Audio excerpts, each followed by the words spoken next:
Holy Gospel, according to Luke. Glory to you, O Lord. That very day, the first day of the week, 2 of Jesus' disciples were going to a village 7 miles from Jerusalem called Emmaus. They were conversing about all the things that had occurred. And it happened that while they were conversing and debating, Jesus himself drew near and walked with them, but their eyes were prevented from recognizing him. He asked them, "What are you discussing as you walk along?" They stopped, looking downcast. One of them, named Clopas, said to him in reply, "Are you the only visitor to Jerusalem who does not know of the things that have taken place there in these days?" And he replied to them, "What sort of things?" They said to him, "The things that happened to Jesus the Nazarene, who was a prophet mighty in deed and word before God and all the people, how our chief priests and rulers both handed him over to a sentence of death and crucified him. But we were hoping that he would be the one to redeem Israel. And besides all this, it is now the 3rd day since this took place. Some women from our group, however, have astounded us. They were at the tomb early in the morning and did not find his body. They came back and reported that they had indeed seen a vision of angels who announced that he was alive. Then some of those with us went to the tomb and found things just as the woman had described, but him they did not see.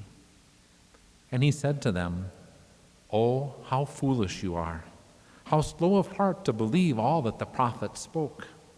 Was it not necessary that the Christ should suffer these things and enter into his glory?'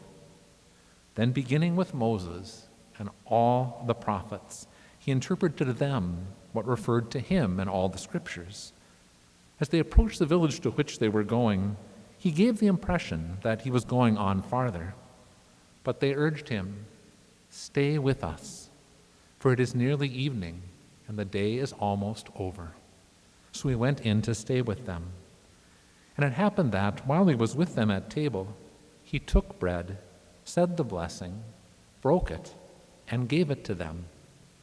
With that, their eyes were opened, and they recognized him, but he vanished from their sight. Then they said to each other, 'Were not our hearts burning within us when he spoke to us on the way and opened the scriptures to us?' So they set out at once and returned to Jerusalem, where they found gathered together the 11 and those with them who were saying, 'The Lord has truly been raised and has appeared to Simon.' Then the 2 recounted what had taken place on the way, and how he was made known to them in the breaking of bread." The Gospel of the Lord. Praise to you, Lord Jesus Christ.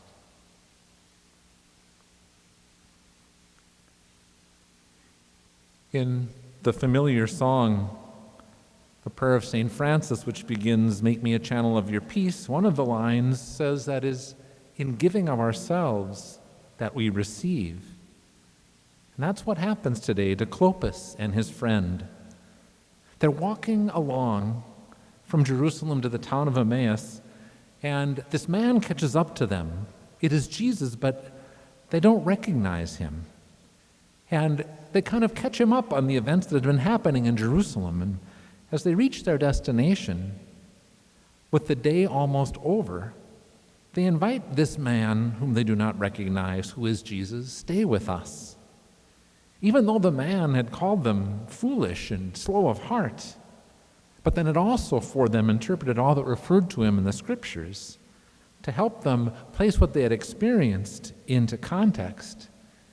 Even despite all this, or perhaps because of all this, these 2 invite him to stay. But at the time of the invite, St. Luke makes no indication in the gospel that they had an idea of who this might be or that they wanted to hear more from him. It is simply an act of kindness to a stranger. In giving of themselves, offering him a place to be as it gets dark, they receive something greater. Because while they are at table with this man, Jesus is revealed to them in the breaking of the bread. They have a similar experience to many whom I hear when they return from a mission trip. Many people say, I received so much more than I gave. And sometimes that spurs an individual on to greater service, and others just add it to their experience closet, so to speak. For Clopas and his friend, this receiving from Jesus spurs them to share the good news with others, to share their new understanding. St. Luke records, they set out at once to go back to Jerusalem, to tell Jesus' friends what they had experienced in the breaking of the bread. By now, it would have been even later in the day, getting dark. It would have been a difficult, dangerous time to travel those 7 miles. But they go because of what they have received. In our current situation with COVID-19, we may still experience Jesus in profound ways and desire to share that, but we're not able to go and tell others as Clopas and his friend did. So how might we share the good news of the resurrection this Easter season? Perhaps we need to begin, first of all, by seeking to receive the good news more fully ourselves. To first of all, pray for a greater understanding and patience in trying to understand as well.